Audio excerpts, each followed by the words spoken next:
It's the National Baseball Hall of Fame. Eric won the Ford Frick Award in 2014. Right. Yeah. 14. It's a pretty good class you went in with there on the other side too. Yeah. Greg Maddox was in that one. Yeah, it was a great class. Maddox, Frank Thomas, Tom Glavine, and the three managers, Joe Torre, Tony La Russa, Bobby Cox. Yep. Yeah, it was a great weekend. I had the opportunity. We went up and actually did a documentary type thing on Eric that weekend. It was awesome. But we're thrilled to have him. We're thrilled to have you. We appreciate you chatting with us. Send questions if you'd like for the Hall of Fame voice of summer around here and the voice of the Texas Rangers, Eric Nadel. We've got the Prophet over there doing what he normally does and doing it so well. Jeff Wilson, John Radigan, and Eric Nadel.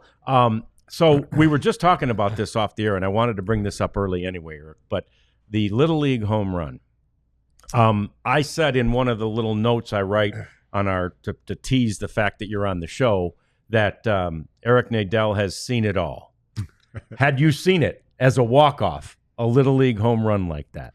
Oh, yeah, I saw it for Kings Highway Savings Bank against Monaco Cleaners in 1960, I believe it was, maybe 61. Yeah.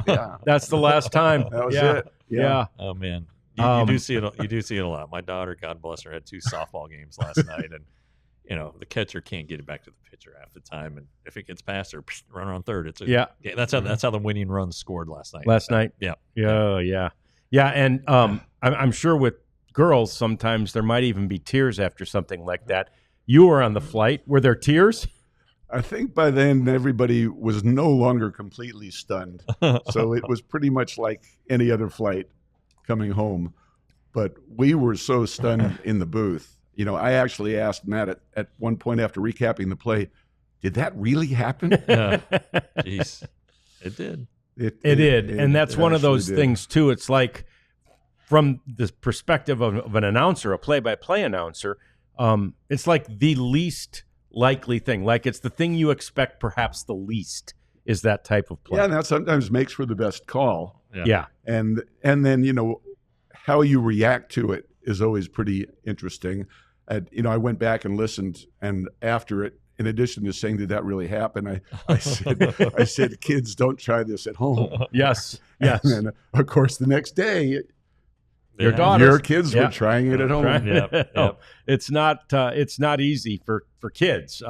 It should have been easier. When we talked to Boach about it yesterday, Eric, he was saying, everybody sort of it wasn't any lack of effort or any, mind fart or anything like that. Luke Jackson, just yanked the throw, and then he liked Berger trying to get the runner at third because, of course, you'd like to get that guy out so you don't have a runner at third, runner at third, nobody. The first pitch of the inning. Yeah. So anyway, that's it was guys trying to do too much, maybe. Yeah. No, it's definitely a thing, and in fact, that's one of the topics we want to get to first with you and with everybody in the chat and all that is just again the continuing struggles of this offense, which, as I mentioned, got a whole run last night. So I saw somebody tweeted out the Rangers this year in 2025 are averaging 3 runs a game. The Stars in 2025 averaged 3.35 goals a game. Oh, man. So as a former hockey announcer, you can appreciate that baseball teams are supposed to score a little bit more than hockey teams. But Jeff had a chance to talk yesterday with Donnie Ecker. I did. And let's have you kind of filled Eric in on what Donnie said, and let's get reaction. He was very open to the meeting. He said, I'm not shy about this. When we're struggling, I want to be out front. And so there's some accountability there. And he talked about what's wrong with the team. They were second to last in walks in all of baseball and had the highest chase rate in all of baseball. And he said, you can't win doing that. And he said you'd have to have 7 300 hitters to be able to do that and then he said, okay, we had 10 hits the other day against the Giants, but none of them left the yard. And so we weren't getting the timely hits. And he said, when somebody walks, batting averages go up. It just creates problems for the other team. So they had a long meeting as we were coming into the clubhouse. The hitters were coming out. Poor timing on our meeting, part, or maybe perfect timing for the hitters. Exactly. Anyway, that's what, and he said that's kind of what the theme was. We talked about it spring training. This is the offense we want to be. Be a tough out. Don't chase. Draw walks. Put pressure on the pitcher, and they've gotten completely away from that. So I think they were hoping that was a reset button. They did walk twice last night, including a leadoff walk in the ninth. But I kind of looked at the numbers, and it's like Jake Berger has 2 walks in 96 plate appearances. His 2.2% walk rate is 4th worst in the big leagues. Josh Young has now 3 walks in 60 and 70 plate appearances, let's say. It's just amazing. And like Adolis' good year in 23, his chase rate was 29.3%. Well, now he's 45.2, and there's only one guy that's in baseball that's worse than that. And so you saw it in the 6th inning, when Peterson leads off the triple.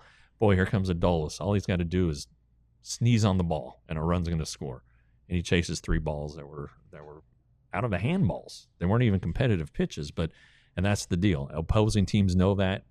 They're making the Rangers get themselves out. And so, Donnie said, we know what's in front of us. Everybody's ready to work and has been working and wants to get better. And it's just a matter of doing it.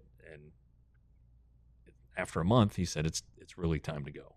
So he was upbeat, which is good. And again, he said, anytime this happens, don't be afraid to talk to me. I was like, well, I'm not afraid to talk to you, Donnie. Yeah. But you're never, he's hard. He's a hard guy to track down because he is always at the cage or in the. He's busy. Yeah. So anyway, they're at least talking about. They have a plan. It seems like maybe it didn't get executed last night, but the Sears guy stinking owns him.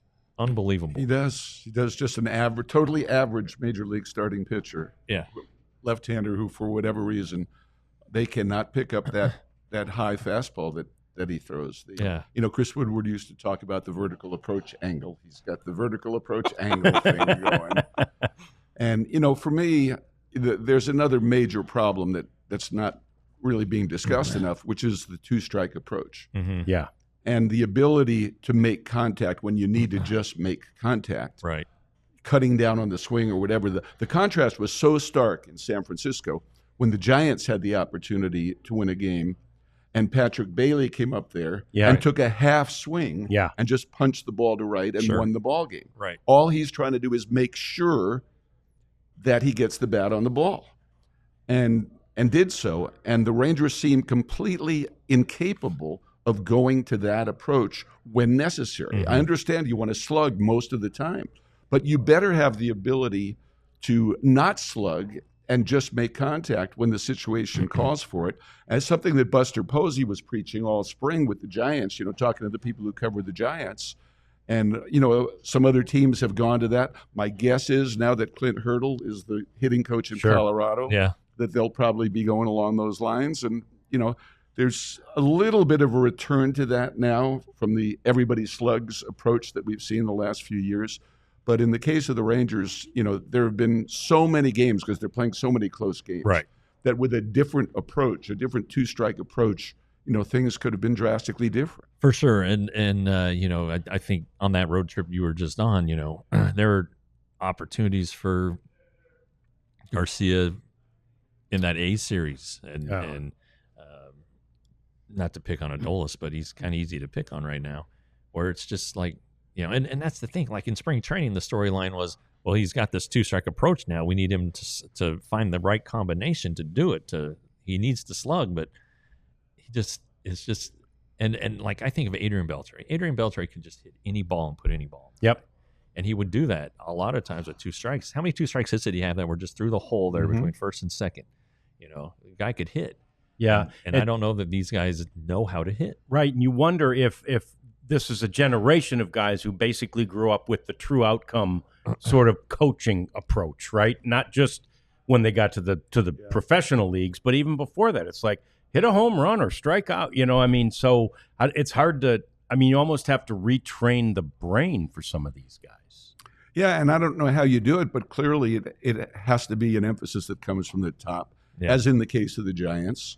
And I think, there's a reason they're averaging close to 5 runs a game with a lineup that when you look at it, you go, what? Right. They're averaging 5 runs a game? And look at our lineup and they're averaging 3? How can that be? Exactly. We all silly like the mayor.